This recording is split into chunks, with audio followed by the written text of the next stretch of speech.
beaucoup de joueurs comparent ces deux opus. Pour la plupart, il est clair que GTA San Andreas, c'est le meilleur opus, le plus fun, le plus magique, vraiment le plus sensationnel qui n'ait jamais paru au sein de la franchise de GTA. Bon, c'est un avis qui ne fait pas l'unanimité. Selon beaucoup de joueurs, c'est GTA V qui véritablement présente la plus grande qualité de réalisation, les graphismes les plus sensationnels.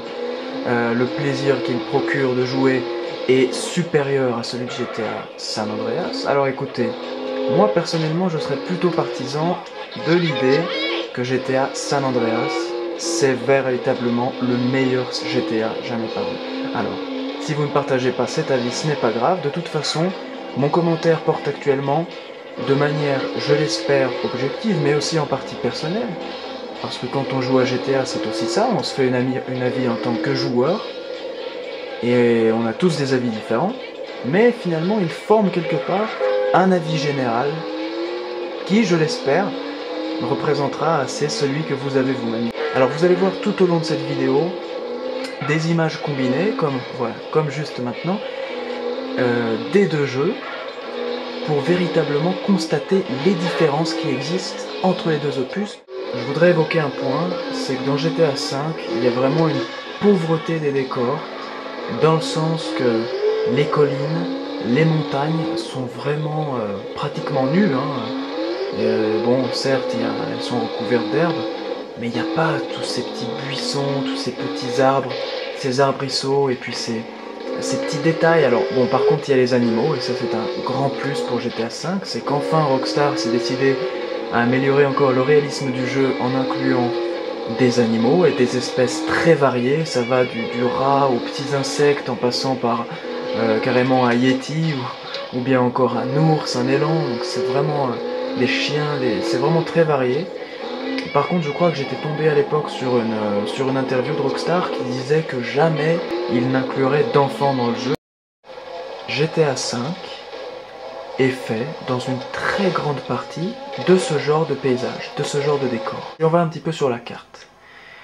On remarque que cette carte est faite d'une ville et d'une énorme zone, voilà, d'une énorme zone de campagne, d'une petite zone également de désert, dans le centre de la carte, au nord, plutôt au nord de la carte. Et toute cette zone de campagne, graphiquement, c'est quoi? Bah c'est ça. C'est des zones semi-désertiques. Bon alors, c'est sympa, c'est quand même bien d'avoir des montagnes dans un GTA. Est-ce que c'est ça, la grande carte de GTA V? Est-ce que c'est ça qu'on nous promettait? Moi je trouve que, franchement, si c'était pour nous faire ça, autant diversifier davantage la ville, autant que la ville soit plus riche en activités, autant diversifier surtout les activités qu'on peut mener dans GTA.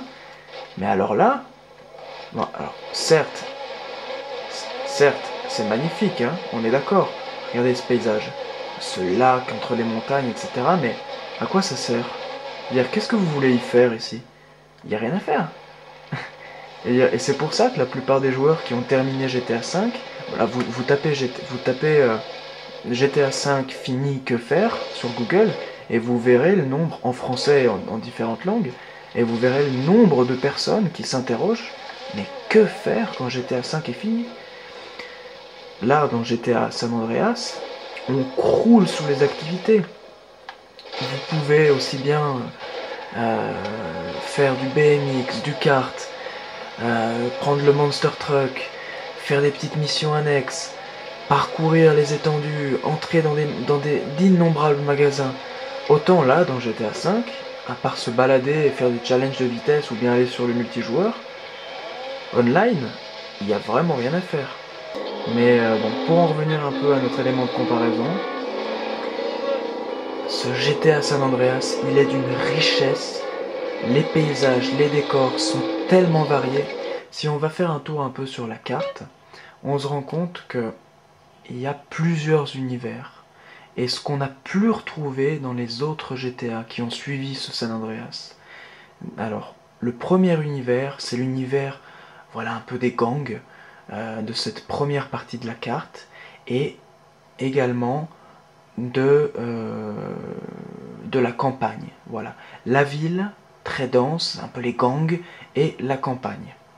Voilà. Ensuite, on change d'univers en changeant de ville, et on passe dans un environnement un peu plus sauvage, avec la montagne, voilà, des grandes zones pratiquement vides, hein, avec que des espaces étendus d'herbe, et puis une ville qui est complètement différente. Et enfin, on passe sur la partie désertique, et puis la ville magnifique de Las Venturas, qui reproduit brillamment Las Vegas, avec un univers de jeu, et puis vraiment des décors qui sont tellement diversifiés. Vous voyez, dans GTA V, il y a une unité, c'est très plat finalement. Et moi, c'est ce que je reprocherais à GTA 4, de même qu'à GTA 5, c'est qu'il manque un univers de référence qui provoque cette magie, par exemple, si on prend GTA Vice City s'inspire de l'arrivée des Cubains qui ont été envoyés en quelque sorte par Fidel Castro en 1980 sur les côtes américaines, donc en Floride. Et GTA Vice City s'inspire très fort de cet univers, de ce contexte historique, et transmet avec vraiment une magie cette ambiance et ces décors de l'époque.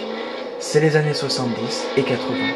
GTA San Andreas, on est en plein dans les années 90. Et c'est drôle parce que les GTA avaient toujours un peu une longueur de retard sur le présent.